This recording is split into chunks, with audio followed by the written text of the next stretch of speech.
पति पत्नी का ऐसा विवाद कि दोनों ने एक दूसरे के लहू के प्यासे हो गए। जो लहू के प्यासे होने तक की कहानी आखिर कैसे पहुंची, आखिर इन पति और पत्नियों के बीच में ऐसा कौन सा विवाद हुआ, आखिर पति और पत्नी अपने रिश्तेदार के यहाँ ऐसा क्यों किए। नमस्कार दोस्तों, मैं राजकुमार सरोज एक बार फिर आप सभी का हमारे गांव की आवाज़ न्यूज़ चैनल में स्वागत है। दोस्तों, उत्तर प्रदेश के भदोही जिले की एक दिल दहला देने वाली घटना सामने आई है, जिसे सुनकर लोगों की रूह कांप जा रहे हैं।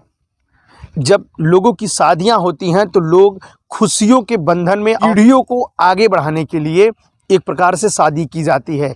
जीवन में अनेक प्रकार की खुशियां भर जाए, इसके लिए लोग शादी विवाह करते हैं। लेकिन क्या कभी आपने सोचा कि इन शादी विवाह की कलह इतनी तेज हो जाए कि लोग एक दूसरे के लहू के प्यासे हो जाए। क्या एक पति अपनी पत्नी के लहू के प्यासा था? आखिर क्यों ऐसा कठोर कदम एक पति ने अपनी पत्नी के ऊपर उठाया? आखिर पत्नी ने ऐसा कौन सा काम किया जिसको लेकर के इतना बड़ा कठोर कदम उसके पति ने उसके ऊपर उठाया है? दोस्तों, उत्तर प्रदेश के भदोही जिले के कोइरौना थाना क्षेत्र के दस्यूपुर गांव की घटना को जो भी कोई सुन रहा है, उसके पांव तले जमीन खिसक जा रही है। दोस्तों, इसी गांव की रहने वाली एक महिला का मायका प्रयागराज जिले के मदरापुर की रहने वाली हैं। उनका मायका वहीं है और उनकी एक छोटी बहन सन्नो देवी हैं, जिनकी शादी प्रयागराज जिले के डिघिया मांडा के रहने वाले राजेश निषाद 32 वर्षीय के साथ शादी 2 साल पहले होती है।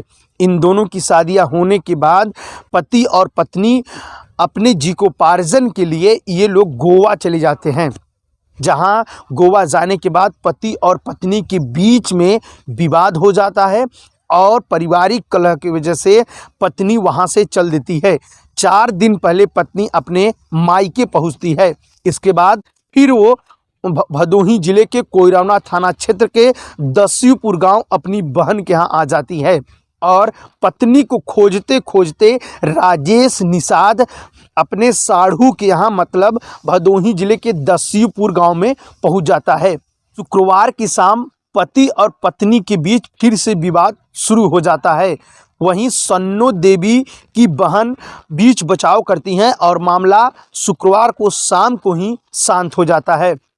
शनिवार की सुबह क्या सन्नो देवी जानती थी कि आज उनकी ये जीवन की आखिरी दिन है? क्या वहीं राजेश निषाद जानता था कि उसके जीवन की आज अंतिम दिन है? पति और पत्नी के बीच शनिवार की सुबह फिर जो है कि दोनों के बीच विवाद शुरू हो जाता है। विवाद धीरे धीरे बढ़ते बढ़ते इस अंत तक पहुंच जाता है कि पति अपनी पत्नी के लहू के प्यासे हो जाता है और किसी धारदार हथियार से अपनी पत्नी के ऊपर वार करता है।